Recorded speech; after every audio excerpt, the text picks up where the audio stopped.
Oh my god. I literally look red because of this lighting. Holy crap.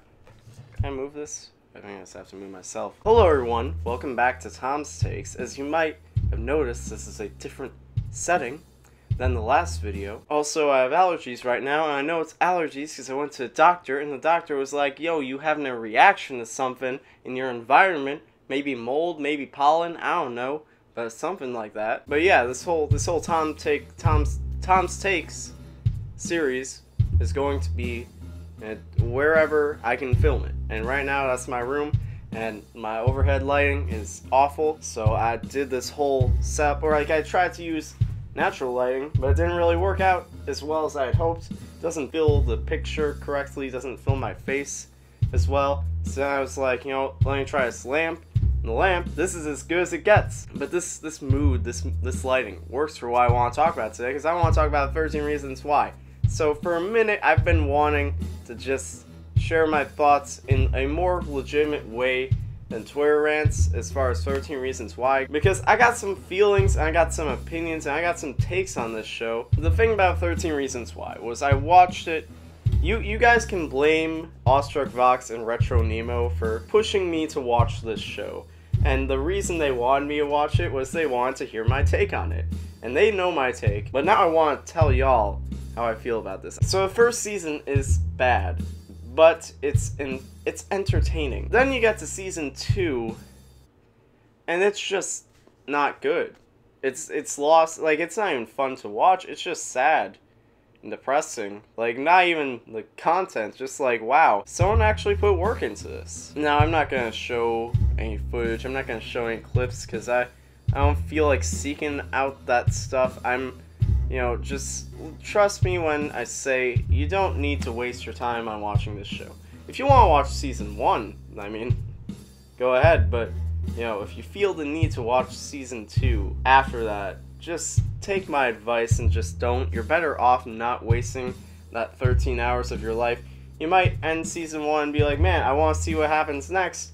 You really don't, honest to God. Now, if you enjoyed both of those seasons, okay. And honestly, the sad part about this show is it seems like they genuinely have like talented people working on this show, but it's just the finished product is bad. For one, it's incredibly inconsistent. I don't think there's a single character in the show that is played consistently. Every character does something that makes absolutely no sense for what they've established for that character's personality or morals or motives. Every character at some point does something completely out of character, and usually that's the driving force for why they're in the show to begin with. Because the whole plot line is this girl, Hannah Baker, killed herself, and for that reason the whole show is just this huge pseudo PSA for suicide prevention. And you know, I've been depressed, I've gone through all that stuff. This show is not a good resource. When I was at rock bottom, when I was in the worst part of my life, if I saw this show at that time, I probably would have just called it quits. Like, yep, this isn't gonna get any better. But there are so many characters where the reason why they're on the tapes to begin with is just something that they did one time that was completely irrational for who they are. For example, this one girl who's like really nice and everything and like seems like an all-around great character. Like, she just did something incredibly irresponsible one time, and it's like suddenly she's the worst person in the world. And there's a lot of stuff like that where sometimes the stuff that they do just makes absolutely no sense, and there are a lot of pieces of symbolism sprinkled throughout where it's like if you don't notice this, you're just gonna be lost. And a big problem I had right when the show started off, right when I started watching, was they just kind of expected you to know things. Like, they just gave you a bunch of scenes without context, and it's like, I have no idea what I'm supposed to do with this. There's just so much information being given to me, and I'm like, okay, what do I do with this? Alright, baseball bat, a crowbar, okay, are we going on a heist? A ticket to Disneyland, alright, or whatever. Oh, it's your mom's keys? Oh, okay, bye, Iggy. A whole cake? Wow, like, what are we doing? What is this gonna add up to? What is the point of any of this? Another big problem I have with this show is there's not a single character that I can consider likable. Not a single character. Every character in the show does something irredeemably bad. I'm gonna compare us to another Netflix series, Stranger Things. You know, what was his name? Will's older brother. I don't remember his name. I remember they put him with Nancy despite them having zero chemistry together. And it's one of those things where like everyone in the show is like, wow, you guys make such a great couple. And they're like, oh, we're not dating yet. And it's like, they have zero chemistry. Why are you trying to force this to happen? Like, I don't care if she's not with Steve. Like, that, she was kind of shitty to him towards the end there. But like, why does this have to happen? But yeah, that guy, he took pictures of women without their consent, like a creep. And in fact, that happens in this show too. And in this show, when that happens, like, the kid gets bullied to the point where he wants to shoot up the school, which he doesn't. Spoiler alert. Oh well. I don't care, because I watched that whole season being like, well, you know what? At least there will be a school shooting, and that sounds really bad out of context, but with watching this show, I was just like, God, something interesting happened. Just shoot up the school or something. Like, I was dying for that just so something of interest would happen. And then in the last second of the season 2, they just scrapped the idea. They were just like, alright, he was gonna shoot up the school, but not anymore. And it's like, dog, what? But the point is, it's like, the homie in Stranger Things, that dude was just a creep. He was taking pictures of girls. He was stalking them. And he was like taking pictures of Nancy and Steve doing the do, you know? And it's like, bro, that's like not okay under any circumstances. Like, there's no justifying this.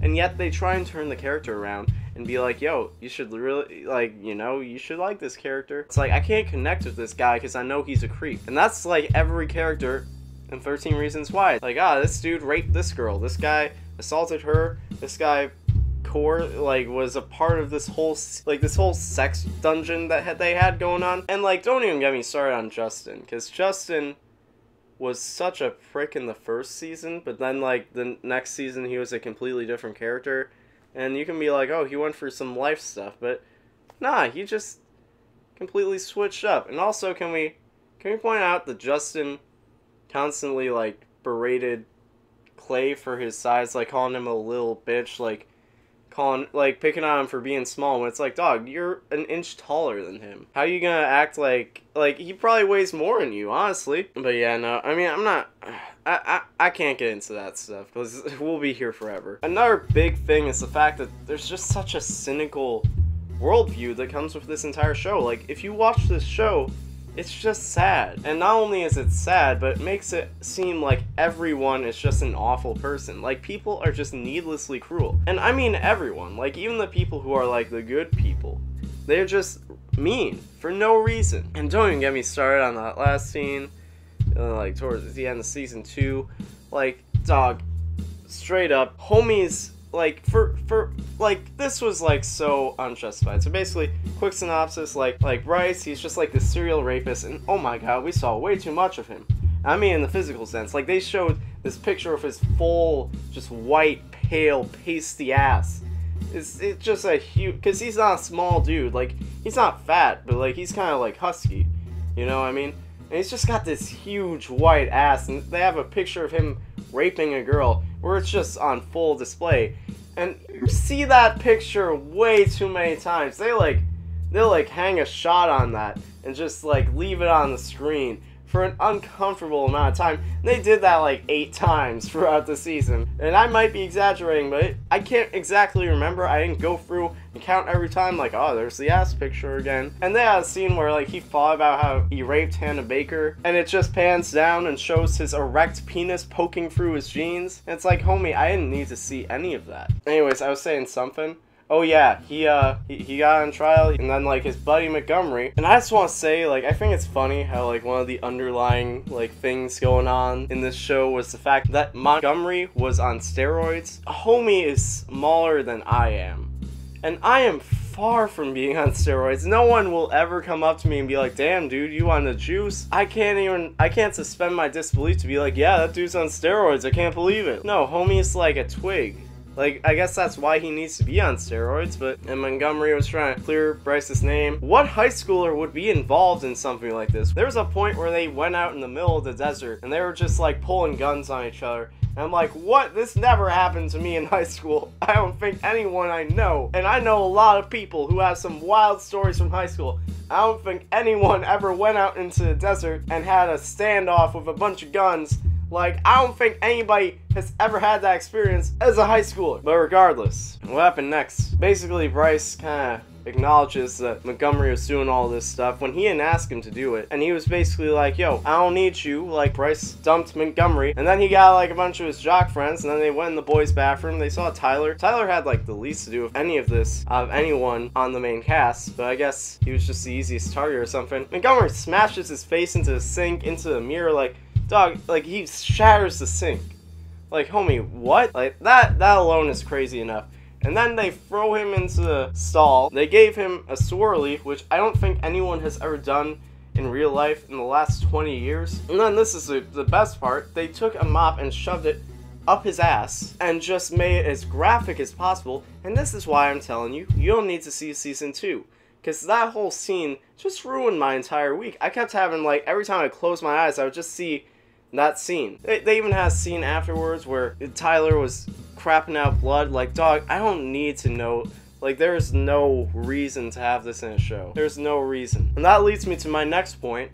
The fact that this entire show, all of the plot progression is based off of tragedy. There's no development for these characters. There's no good writing for these characters. It's all just, hey, you have to have sympathy for them because this really, really horrific thing happened to them. I cannot tell you the amount of times that they use rape and sexual assault as a plot device to develop characters and progress the story. And that is, on its own, completely disgusting. It is absolutely disgusting that you write a story and you feel the need to fall back on rape and sexual assault to tell your story. That is absolutely disgusting. It's just so lazy in general, the fact that they need to have the worst possible things happen to these characters. They have to have Clay constantly get injured. They have to have Jessica get raped. They have to have Justin get hooked on heroin. They have to have Bryce's new girlfriend. They have to have her get raped. They have to have her get pregnant.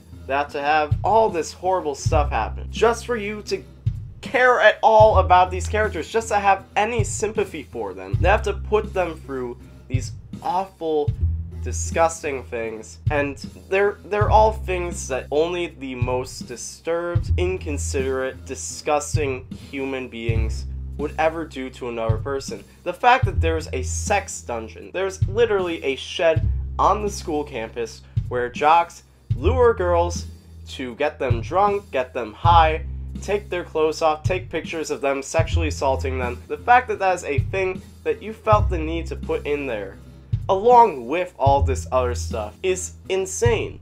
Like, there is no high school in the world where all this stuff happens. Like, maybe you can find 1 or 2 cases at a certain school somewhere in the world, but every single one of these things, it's just completely ridiculous. And like I said, it's just such a cynical and negative view on the world and view on who people are in general. That's something that really annoys me, is when media feels the need to portray the human race in such a negative way, because people then go out in the world believing that. And especially if you're a person who is capable of doing horrible things, and you portray a world where everyone just does horrible things because that's just how people are, it normalizes and justifies them wanting to do awful things. And it also lowers our standards for what we expect from people, because honestly, it's not okay to be needlessly cruel to people, and if you make a world where everyone is just needlessly cruel to each other, then it kind of makes people think that that's okay, when it's not. And the last thing I want to touch on is just the fact that none of this is realistic. Like, the dialogue gets a lot of flack for how teenagers don't talk like this, and how it feels a lot like people in their 30s and 40s trying to understand how kids are these days. Well, actually, not even trying to understand, just assuming that they know what kids are like these days, and just kind of writing some sort of caricature of that. And it's really, really, really insulting. It's really just hokey and poorly done, and it doesn't help that most of the actors in this show do not look like they're in high school. Cheesy dialogue, unbelievable situations for high schoolers to be in, and 20-something-year-olds who are clearly way out of high school are not a good combination for creating an immersive story about what it's like to be in high school. Like, the whole story is about the high school experience, the entire story. But your characters, your actors, they do not convince me that this is a high school environment, especially when this is not what it was like when I went to high school. Yeah, there was bullying when I was in high school. It was a thing. But for the most part, I got along with all sorts of different people because, you know, we just weren't awful people to each other. And that's a misconception I think the writers of 13 Reasons Why have, is that teenagers are just mean to each other to be mean. Honestly, this show is just very insulting to teenagers, and it does a lot more harm than it does good, especially in the fact that the whole show revolves around this idea that everyone who was around Hannah is responsible for her death. Multiple times in the show, it is said, we all killed Hannah Baker. You did not kill Hannah Baker. And if someone who is alive and has had a loved one kill themselves in real life, not in some fictional fantasy land that you made to talk shit about Space Odyssey because you just hate that movie so much despite the fact that everyone loves it, and you just had to have two characters just agree to shit on it for a 2-minute segment that felt really forced and out of place and just didn't make any sense. I haven't even seen the movie, and I was just like, this feels like the writers just inserting their own opinion on a movie that was made years ago. But there are people in real life who have had loved ones kill themselves, who have had their best friends kill themselves, and you're going to sit there and say, since we knew this person who killed herself, we are all responsible. We killed her. It is the equivalent to us murdering a person. Imagine how that makes someone feel. Imagine how that makes someone who has lost someone to suicide feel about themselves. Imagine how that affects their journey to coping with that. It is the worst possible thing that you could say to someone like that. And the fact that you think that's okay, the fact that that is your main message that you continuously repeat and hammer into the viewers' minds, that if you do not go out of your way to check on people constantly to make sure they aren't suicidal, then you are the equivalent of Ted Bundy when they kill themselves. You are a cold and careless person. If you want to make people feel like their loved ones who killed themselves did so because of them, in any fashion, if you want to put the blame on those people, that is just cruel and disgusting, and no wonder the world that you created has a bunch of people who are just needlessly cruel to each other. Because if that's the message that you want to give people, then you yourself are probably a cruel person. That turned into a rant that I didn't even plan on doing that. That just came out from here. And also just the petty aspect of revenge beyond the grave is just a really... there are so many things wrong with this show. If you watch it and enjoy it, that's fine. Honest to God, if you worked on this show, I'm not personally attacking you. I'm sure you're probably a talented person. And I'm sorry that you had to be a part of a train wreck of a show like this. And I just want to make that clear. I'm not trying to attack anyone with this video, but I feel like it's important. The show says they want to start a discussion. And I think it's important to acknowledge there's a lot of negativity that needs to be addressed, that should be discussed. And honestly, yes, we should have a discussion based around this show, but it's just not the discussion that I think that the creators want us to have. I think the important takeaway is that if you are suicidal, I am not a professional, but the last thing that you should be doing is trying to take advice from a show like 13 Reasons Why. This whole video got a lot more passionate than I planned on it being. Anyways, thank you for watching this video. If there's anything you would like to see me do a video on, please tell me. It would actually help me out quite a bit. So, tell me what you want to see. Follow my social media. Do all that stuff. This video became a lot more passionate than I intended it to be. But that's how it happens. So, I hope you enjoyed, and I'll see you next time.